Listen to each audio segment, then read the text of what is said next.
चलिए स्टूडेंट्स, महादेवी वर्मा की बहुत प्रचलित कविता मैं नीर भरी दुख की बदली आज हम पढ़ेंगे। महादेवी वर्मा को इस कविता पर बहुत सारे पुरस्कार भी मिले हैं। बड़ी ही सुंदर छोटी सी कविता है, मैं नीर भरी दुख की बदली, और इस कविता का शीर्षक रखा गया है दुख की बदली, दुख का बादल। कवित्री जो है आकाश में एक छोटी सी बदली, जो बादल का टुकड़ा, बदली किसको कहा जाता है? बादल के टुकड़े को कहा जाता है। और वह जैसे वर्षा करने चली जाती है। लेखिका का कथन है कि मेरा जीवन भी उसी प्रकार वेदना से परिपूर्ण है। अपने दुख के बारे में वर्णन करती है कि मेरा जीवन भी दुख की बदली अर्थात बादल के एक छोटे से टुकड़े के समान है। आइए पढ़ना शुरू करते हैं कि मैं नीर भरी दुख की बदली, स्पंदन में चिर निस्पंद बसा। मैंने इसके बारे में थोड़ा सा लिखा है कि बादलों की तरह आंसुओं का छाया हुआ सागर है। अर्थात कवित्री कहती है कि मेरा जीवन जो है किस तरह से है, जैसे बदली में जल भरा होता है ऐसे ही मेरे जीवन में दुख भरा है। मैं नीर अर्थात जल से भरी हुई दुख की बदली के समान हूँ, और मेरे अंदर मेरा स्वभाव कंपन हलचल होने के पश्चात भी उसके स्वभाव में निस्पंदता है, अर्थात वह अचल होकर आकाश में रहती है। बदली जो है वह भी कभी निस्पंदता का अर्थ है जिसमें कोई स्पंदन न हो, जिसमें कोई हलचल न हो। सनातन वह अचल को निस्पंद कहते हैं। उसके स्पंदन में भी अर्थात वह दुख के पश्चात कंपन है, हलचल है, पर उसके स्वभाव में निस्पंदता है, स्थिरता है, अचलता है। क्रंदन में आहत विश्व हंसा। कवित्री क्या कहती है कि जिस प्रकार बदली का क्रंदन अर्थात गर्जन को सुनकर संसार के प्राणी वर्षा की आशा करते हैं, आशा करने लगते हैं, और सारा संसार हंसने लगता है। क्रंदन में आहत विश्व हंसा, जैसे बादल गरजते हैं तो गर्मी से आहत सारा संसार हंसने लगता है, खुश होने लगता है। कवित्री कहती उसी प्रकार मेरी वेदना के क्रंदन भरे गीतों को सुनकर सृष्टि का प्रत्येक प्राणी हंसी से युक्त हो जाता है। उसने अपनी तुलना एक छोटी सी बदली से की है जिसमें जल भरा हुआ है।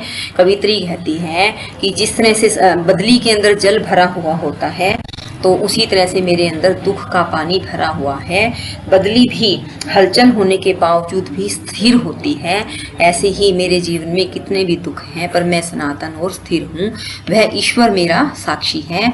जिस तरह से बादल का गर्जन सुनकर गर्मी से आहत विश्व हंसने लगता है, उसी तरह से मेरा क्रंदन सुनकर, मेरे आप कह सकते हैं विरह रूपी गीतों को सुनकर के सारा संसार प्रसन्न हो जाता है, खुश हो जाता है कि मेरी दुख भरी आवाज के गीत संपूर्ण विश्व की वेदना से व्याप्त हैं। वो कहती है कि मेरे जो गीत हैं दुख भरे, वो सिर्फ मेरे दुख को व्यक्त नहीं करते, संपूर्ण संसार की दुखों को व्यक्त करते हैं। आगे कवित्री कहती है नयनों में दीपक से जलते, पलकों में निर्झरनी मछली। कि मेरे आंखों के अंदर, कवित्री कहती है कि मेरे आंखों के अंदर बदली के नेत्रों से बिजली रूपी दीपक प्रज्वलित हो। जैसे बादल में बिजली चमकती है ऐसे ही मेरी आंखों में दीपक जलते रहते हैं। कवित्री आगे क्या कहती है कि नेत्रों में बिजली रूपी दीपक प्रज्वलित होते रहता है, उसी प्रकार नेत्रों में प्रियतम प्रतीक्षा में दीप जलते रहते। अर्थात आंखों को बिछाए हुए लेखिका या प्रत्येक आत्मा अपनी प्रियतम की प्रतीक्षा करती रहती है। पलकों में निर्झरनी, बादलों की धाराओं के समान आंसू बहते रहते हैं। मेरा पग पग संगीत भरा, सांसों से स्वप्न पराग झरा। कवित्री कहती है कि जिस प्रकार जल की वर्षा करते हुए बदली मानो वर्षा की ध्वनि से सुंदर संगीत भर देती है, मेरे कदम कदम पर संगीत भरा हुआ है। अर्थात मैं जो गीत लिखती हूँ उसमें संगीत भरा हुआ है। मेरे श्वासों से स्वप्न पराग झरा, मेरी श्वासों से भी सपने के समान पराग कण झरता ही रहता है। जिस प्रकार बदली की वर्षा के समय प्रत्येक वायु के झोंकों से पुष्पों का मकरंद समाहित रहता है, अर्थात जैसे ही बादल आता है फूलों में मकरंद आ जाता है। कवित्री कहती कि उसकी प्रत्येक सांस में प्रियतम को प्राप्त करने के लिए कल्पना व आकांक्षाएं छा जाती है, सपनों का पराग छा जाता है। नभ के नव रंग बुनते दुकुल। अब कवित्री कहती है कि जिस प्रकार आकाश के समय रंग बिरंगे आकार के इंद्रधनुष दिखाई देते हैं, जो बदली के दुपट्टे हैं। नभ के नव रंग बुनते दुकुल का अर्थ है दुपट्टा, आकाश मार्ग में जो नए नए रंग हैं वो बदली का दुपट्टा बनते हैं, उसी प्रकार मेरे जीवन के अंदर मेरे प्रियतम से मिलने की जो आकांक्षाएं, इच्छाएं हैं, वह भी मेरा रंग बिरंगा दुपट्टा बन जाता है। अर्थात बड़ी विचित्र है, जिस प्रकार बदली की छाया में मलयाचल की छंद सुगंध, मंद सुगंध व शीतल वायु प्रवाहित होती है। छाया में मलय ब्यार बही, मलय का अर्थ है मलयज पर्वत से आने वाली, ब्यार का अर्थ है सुगंधित हवा। इसी प्रकार से मेरे गीतों के माध्यम से भी आनंद की अनुभूति होती है, मुझे प्रियतम के अतीव आनंद और सुख का अनुभव होता है। कवि कहती है कि मैं क्षितिज भ्रिकुटी पर घिर धूमिल, चिंता का भार बनी अविरल। मैं जिस प्रकार आकाश के उस भाग में जहाँ पृथ्वी और आकाश का मिलन होता है, क्षितिज किसको कहा जाता है, जहां आकाश और पृथ्वी मिलती हैं, वहां बदली उसी प्रकार प्रतीत होती है जैसे आकाश धूप से भरा सा प्रतीत होता है। भ्रिकुटी पर घिर धूमिल, जैसे आकाश में जब बादल छाए होते तो आकाश धूमिल सा दिखता है, सूर्य की किरणें सही नहीं आती। इसी तरह से जहां पर पृथ्वी और आकाश मिलते हैं, उसकी भ्रिकुटी पर जिस प्रकार आकाश धूमिल सा दिखाई देता है, उसी प्रकार कवित्री कहती है कि उसका जीवन भी बड़ा अस्पष्ट सा दिखाई देता है। चिंता का भार बनी अविरल, अविरल का अर्थ है लगातार, निरंतर उसके पास चिंता का भार बना ही रहता है।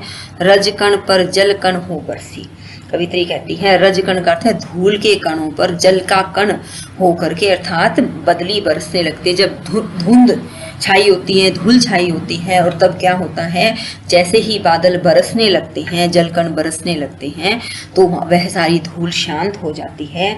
कवित्री कहती है इसी प्रकार जब उसे अपने प्रियतम परमात्मा का पहले ज्ञान पता नहीं होता, अर्थात प्रियतम जो है उसके परमात्मा उसके सामने धूमिल से लगती हैं, पर जैसे ही ज्ञान के प्रकाश की बारिश होने लगती है, उसको वह सारा मार्ग स्पष्ट दिखाई देने लगता है।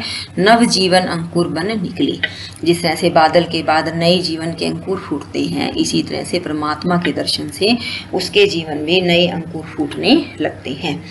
अब आगे कवित्री कहती है कि वह अपनी विरहणी आत्मा जब अपने को धूल में मिला लेती है तो उसके नवजीवन को सुखद प्राप्ति होती है।